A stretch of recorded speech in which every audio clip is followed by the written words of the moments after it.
Evening guys, James here. I hope you all had lovely weekends and are well. Okay, so I have titled this video, "This one strategy could change everything." So applying the strategy that I'm about to share with you, if actioned, as always, if we don't action things, they won't happen. But if they're actioned well, this will make your life far easier. You're much more likely to be happier and healthier. And if weight loss or fat loss is the goal, then this most definitely will help with that too. So it's estimated that we make 35,000 conscious decisions a day. So breaking that down, that's roughly 2,000 an hour or one decision every 2 seconds. Let me say that again. 35,000 conscious decisions. That's roughly 2,000 an hour, which breaks down to about one decision every 2 seconds. So no wonder why so many of us struggle on a daily basis and feel completely overwhelmed.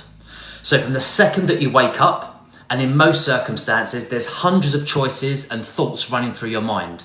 You might have had a bad night's sleep and things have been playing in your mind, and then so naturally you wake up and you're just thinking, oh my word, I've got so much to get done, do, and naturally we start in a negative state from literally the second we've woken up. So decision fatigue in that aspect describes how a decision that we make that gets worse as we have additional choices. So we just get kind of completely worn out. Okay, so that's often why we feel so overwhelmed, because the amount of decisions and the choices that we're having to make throughout the day. So I want you to think of it in a kind of linear graph way. So as in decisions to be made by the hour, so by waking up there, from that perspective, and the amount of hours that we are awake. Naturally, because we're fatigued and lots of other things are going on throughout the day, those decision makers are going to get worse and worse the longer that we are awake. Okay, so that's just something to bear in mind. Now, it occurs for a whole variety of reasons, but naturally mental exhaustion. But often as well, it can be just the food choice that we've made that have kind of affected our glucose levels. There's a whole host of aspects to why our decisions naturally get poorer throughout the day. And that's why often many people will say, get the hardest thing that you're struggling with doing and completing, get that done first thing in the morning, because otherwise you procrastinate and things just don't get done.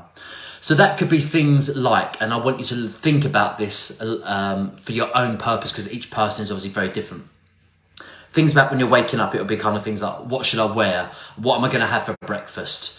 I've got to get the children up. Have they brushed their teeth? Have they done this? Have they done that? What have I got to do at work to get that project completed, whatever it might be. And these are all decisions that we're just thinking that are flying through time and time again.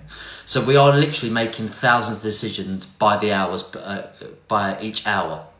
So what I share, which is a useful tool for a lot of my clients, and we're talking in all aspects of their lives, but especially within health and well-being for this evening, is how can we take decision fatigue out of their day-to-day thoughts? And especially first thing in the morning, how can we reduce that? How can you start your day? Because often, the way that you start your day impacts the way the rest of the day pans out. So a couple of simple things that you can do. Can you get your clothes out the night before? Often a little thing that I do, which just makes it a little bit easier and it's less likely that I'm going to cut myself, is I shave generally in the evening. So when I wake up really early in the morning, it's not something that I have to kind of really focus on, even if I'm kind of like half asleep. It's just silly things like that. Plan what meals you're having before you wake up. So you know what you're having for breakfast, or whatever time that might be for you. You know what you're having for lunch.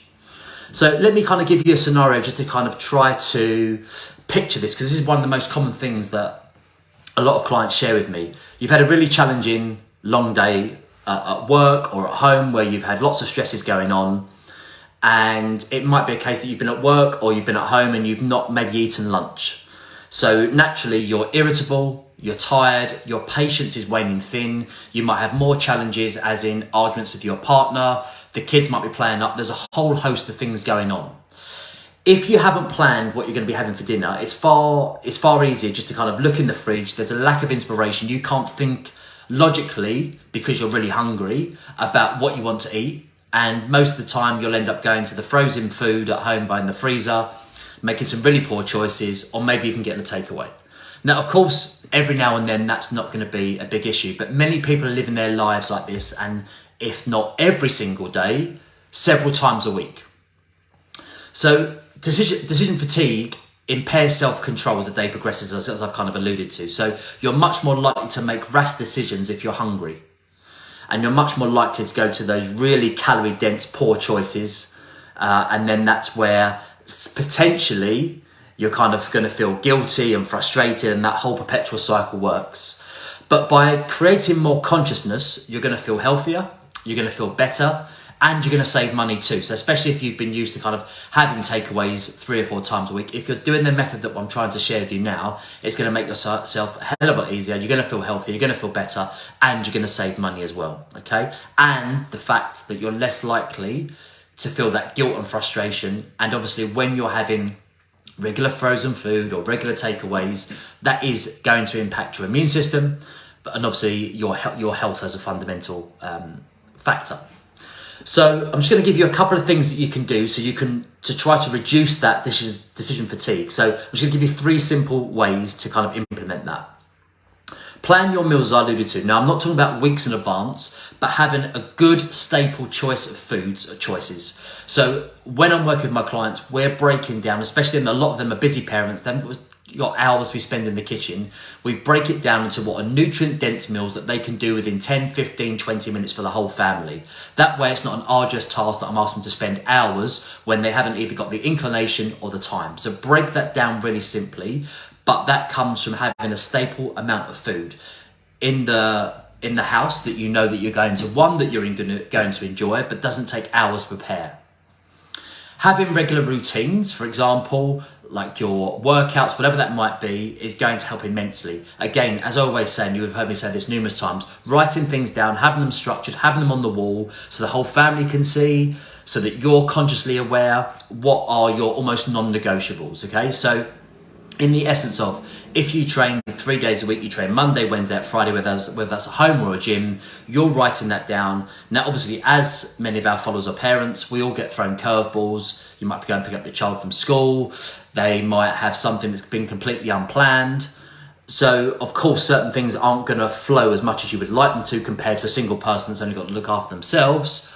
But if we've got a structure, and we're saying we're going to be doing this for this amount of time, that will certainly help. And you're much more likely to adhere to those principles if you've got them written down in front of you. And then lastly as well, exercising has been proven that the more of the exercise that you do, or if you are planning on doing exercise, and especially if you get it done in the morning, you're much more likely to make better nutritional choices throughout the day, because you know that you've worked hard and you're trying to see results, you're trying to adhere to a particular goal, whatever that might be. You're much more likely to make better nutritional choices throughout the day because you know that you've trained or you've got a training session coming up. So I hope this has helped. I hope you feel that you haven't been going mad with the amount of thought processes I alluded to at the very start of the live, that you've got literally 35,000 conscious decisions that you're making every single day. And many of my clients come to me initially and they are just overwhelmed, they're shattered, and they just feel flat and they just don't know what to do. So we break that down into tiny chunks about certain things they can improve, and this one being an absolute pivotal point that they can do. And then when you start to break those things down that are almost like autopilot that I've spoken about and that are far easier to break down, it's just the kind of the lift off the shoulders, and we can just get things going and we can implement further strategies from there. So after with what I've shared with you, you're watching this live or on a replay, just get a pen and paper, take 10 minutes while it's fresh in your mind, write down what are your biggest challenges and what can you do to make your life easier from there. Feel free to share them below or private message me, but just take a couple of things that you're finding particularly challenging at the moment, and then what can you do to make your life easier from there. Take care, guys.